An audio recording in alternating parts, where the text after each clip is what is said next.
Thank you all for joining in today.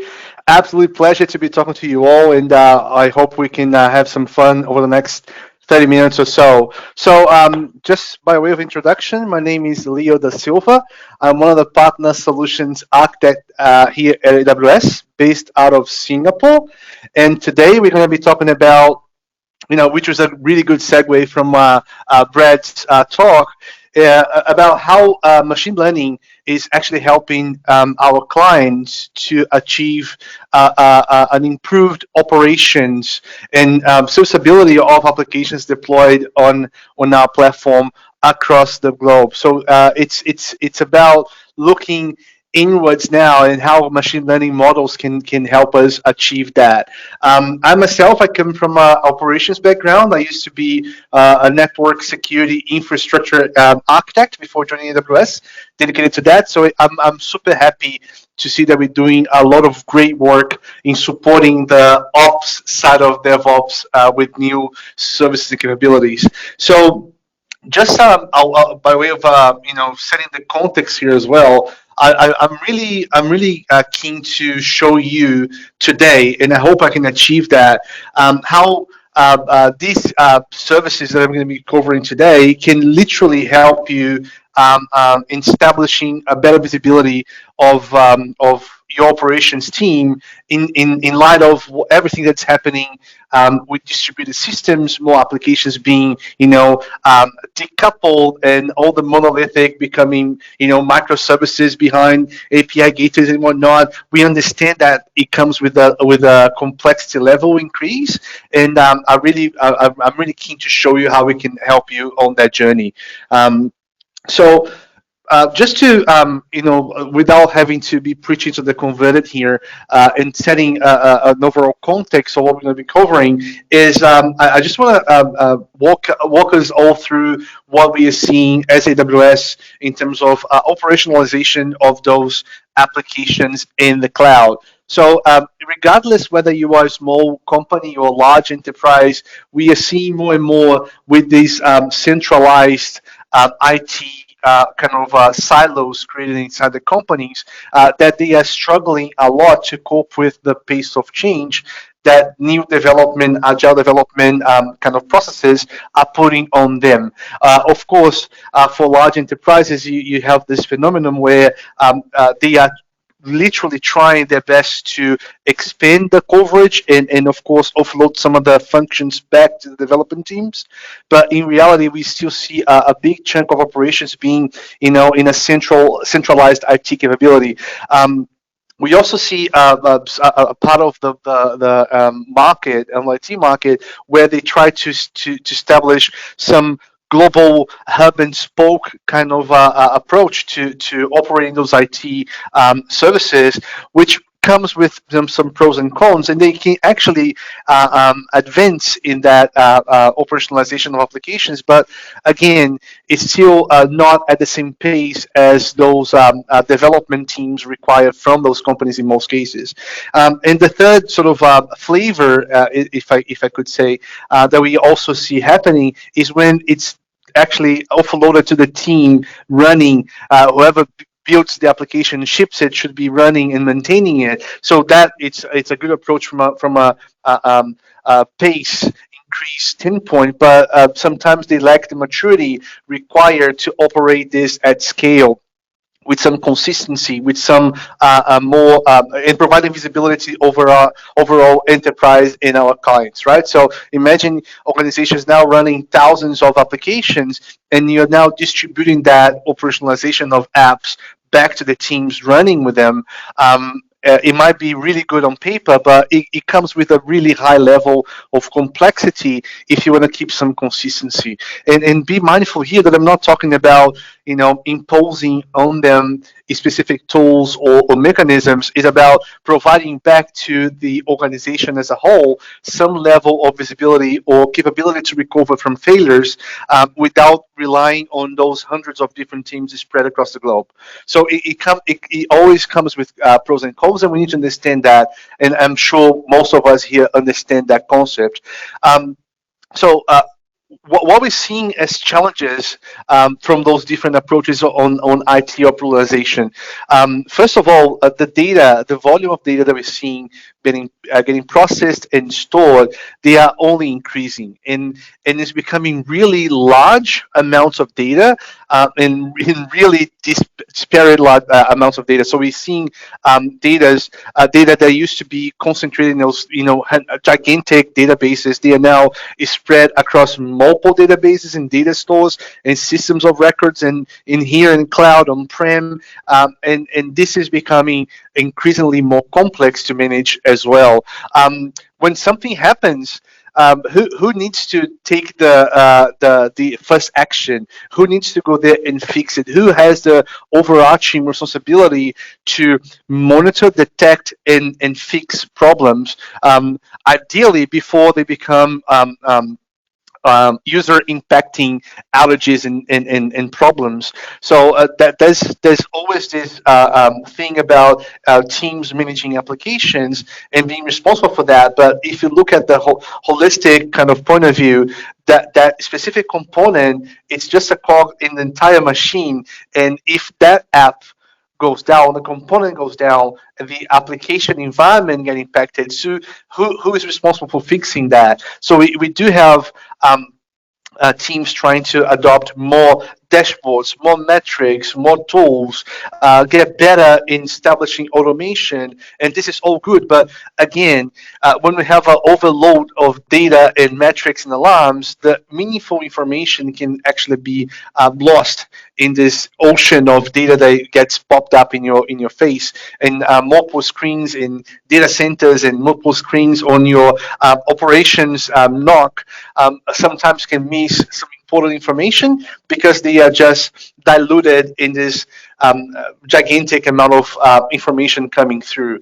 And on top of all that, you need to have a really accurate knowledge and precise information about what is important for each app and each component. So when you're creating alarms and when creating notifications, so your ops team can be, aware of something happening, who is responsible for creating those alarms? So coming from an operations background, I know we normally go in day one saying, let's create like a really low bar and start, filtering the noise and see what we can, clear and fine tune as we go.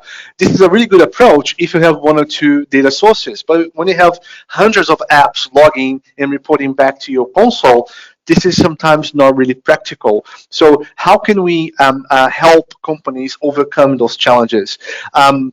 In thinking of that, we came up with a fairly new service that some of you may or may not have heard before. It's called Amazon DevOps Guru. So DevOps Guru uses ML model that we created and we made available to our clients to optimize the time required to understand the environment, being a stack or being your entire account, all the resources deployed and running inside your account, so you can have a higher visibility of how to automatically detect and sometimes improve the reaction to any potential issues that may impact your availability or reduce the MTTR, the mean time to recover when something actually happens. And this is all based upon this machine learning model that we make available to you. This is something that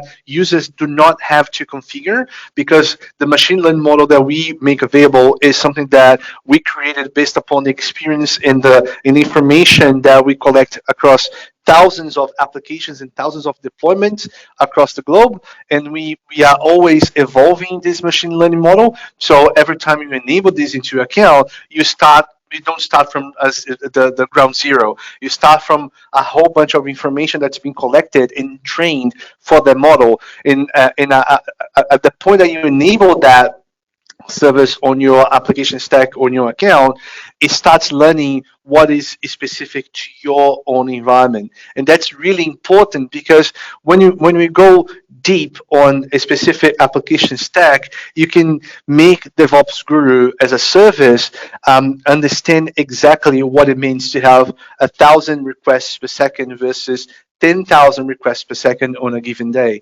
And this context, this understanding is what makes the great differentiation between having this enabled or just having every single log information pop into your screen.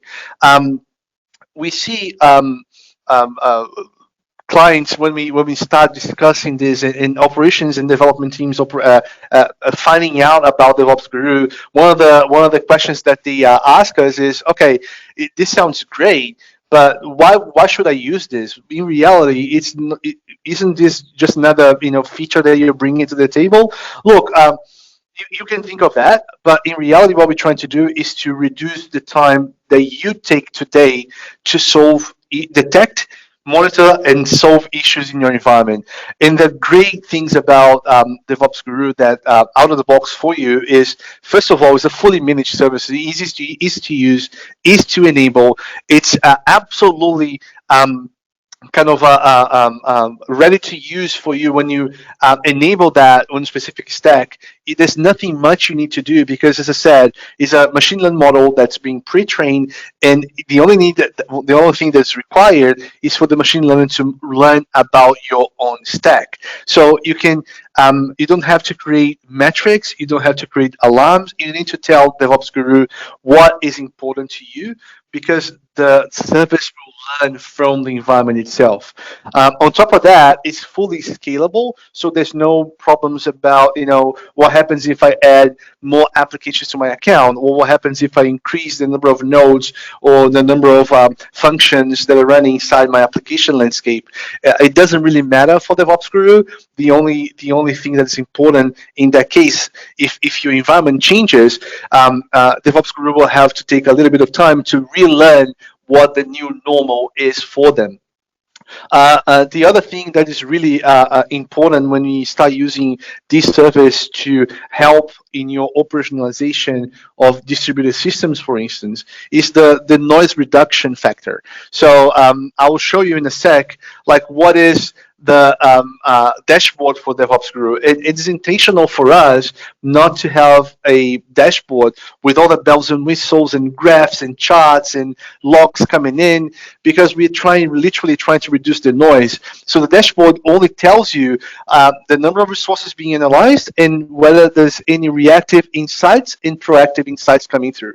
And the difference between the proactive and reactive insights are, is this something happening right now that is impacting your system? So that's something that DevOps Guru is reacting to, or is there something that we are already seeing a problem in the future that might impact your system if you don't change now, which really becomes a proactive insight. So this is fully automated for you and happens under the hood, and it gives you only that view. When something happens, when something gets alerted on this dashboard, then you have a more detailed view of what's going on and what steps you need to take to overcome that problem. We are trying to ultimately prevent operators to have another dashboard full of really good information that gets just lost because there's too many of it.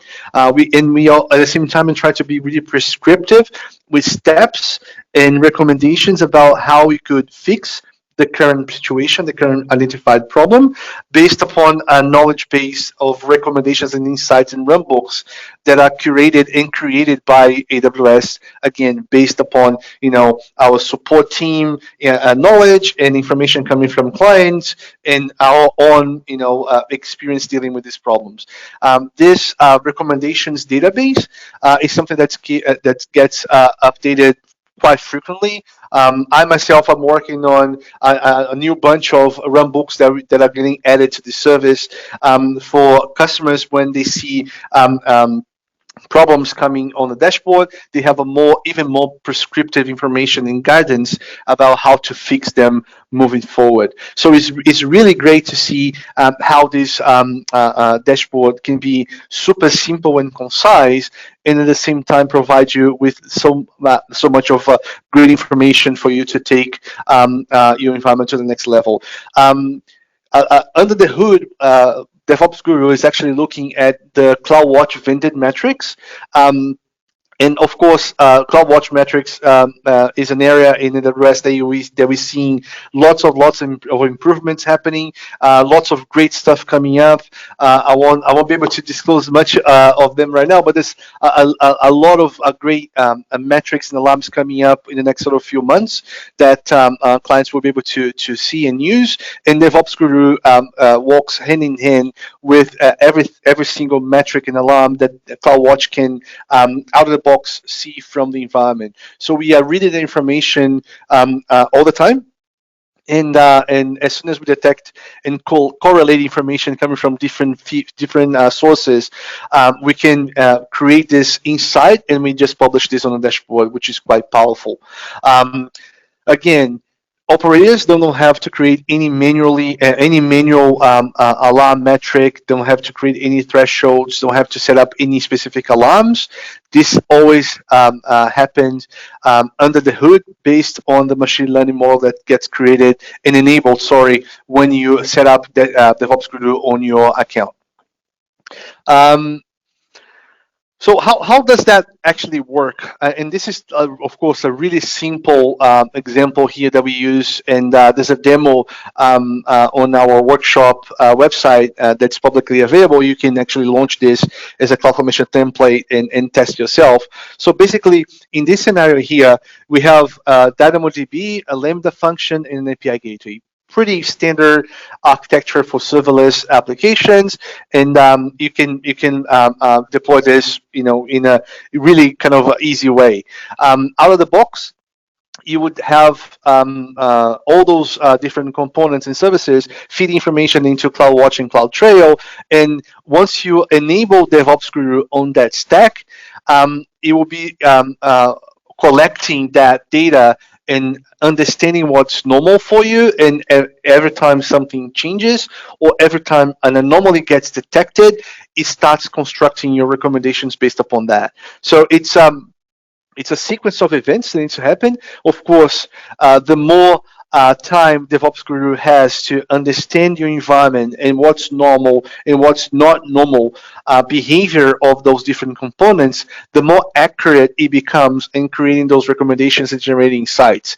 I'll give an example. So let's assume that in a normal day, your API gateway sees 1,000 requests per second coming through.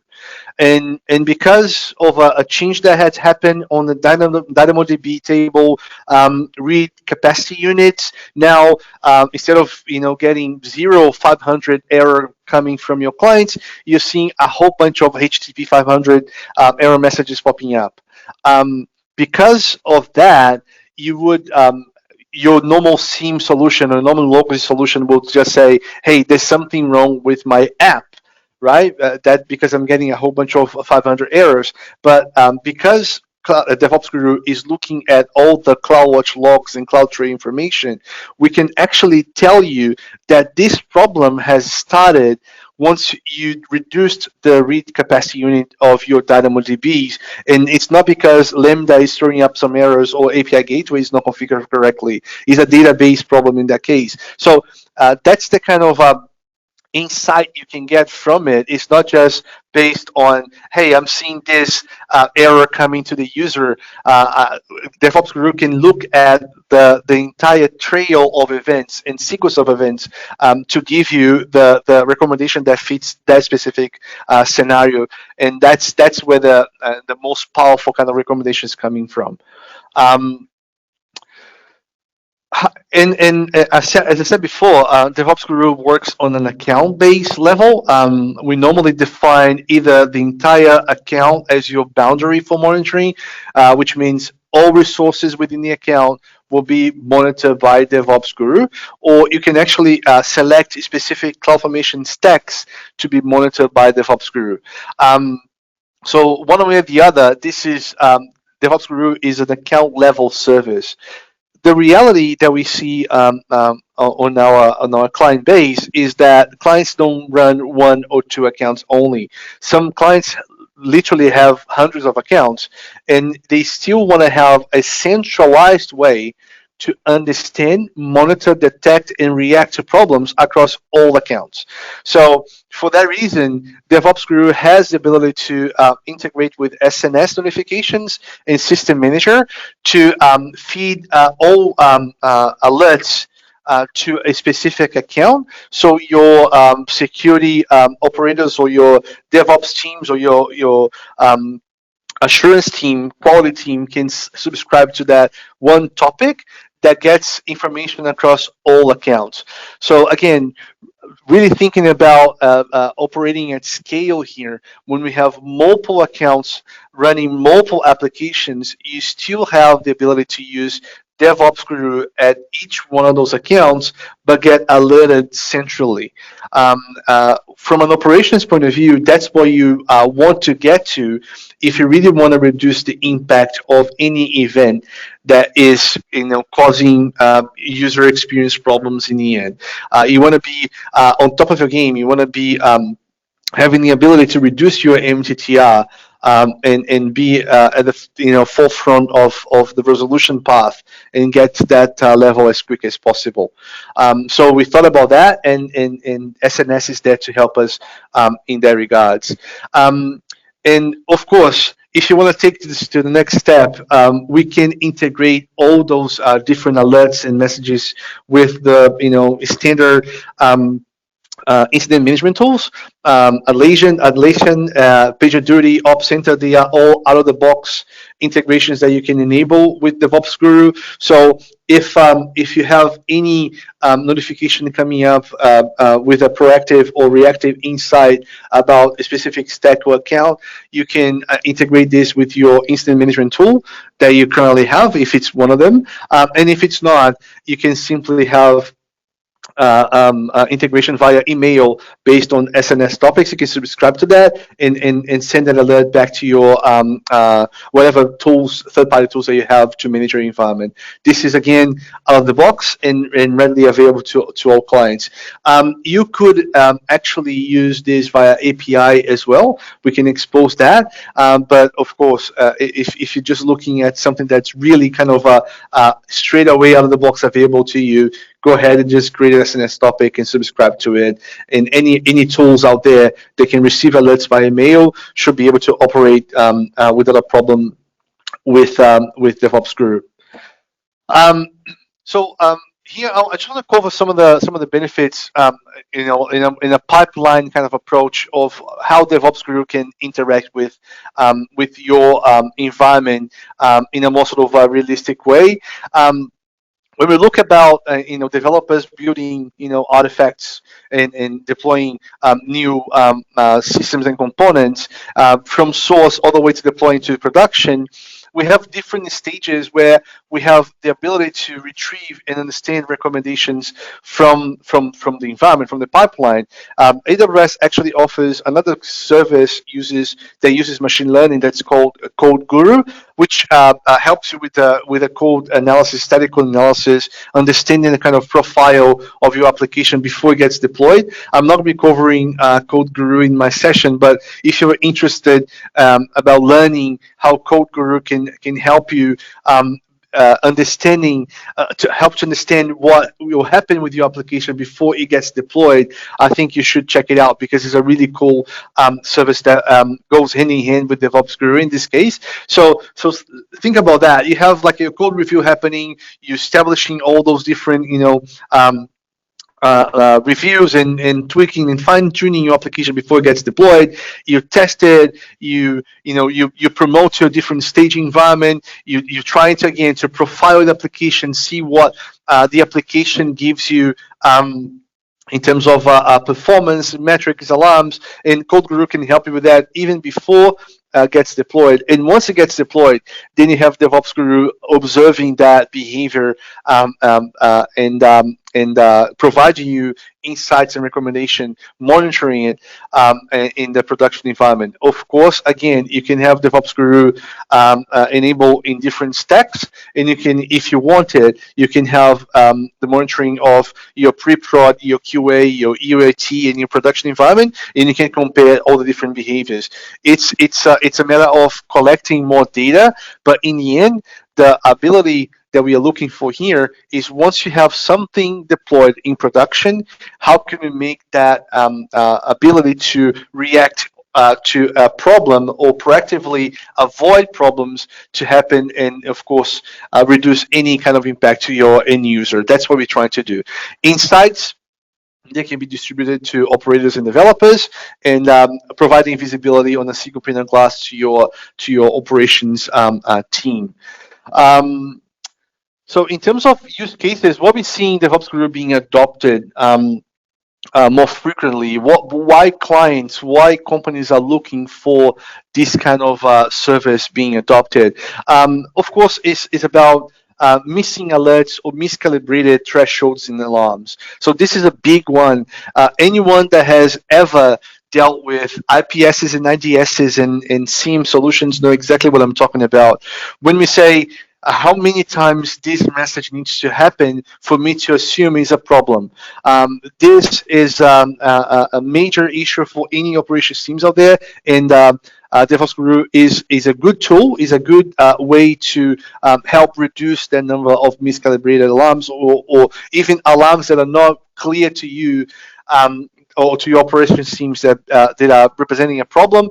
They can automatically, by DevOps Guru, analyzing the behavior of your app, identify that as an anomaly. So it's a really good use case for that. Of course, reducing operational overhead, because in the end, you want to provide more time for your operations teams to actually work proactively on issues in an improved environment and increased resilience and availability. So the less time they have to work on creating those metrics or understanding what's going on based upon millions of alarms popping on the screen, the more time they have to work on the meaningful work they have to do.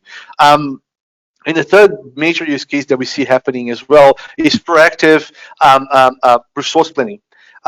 When DevOps Guru analyzes the environment, it can tells you if the resources that are deployed as part of your application environment are over or under the provision, and based upon that, you can tweak and change and cope with the pace of that. Of course, we're not talking about serverless applications that can scale in and out in a more easier fashion. I'm talking about those VM-based applications, for instance, where we have to tweak and change the instance size from time to time. So DevOps Guru can also help you with that, identifying those bottlenecks and help you intervene in your environment before they become a problem.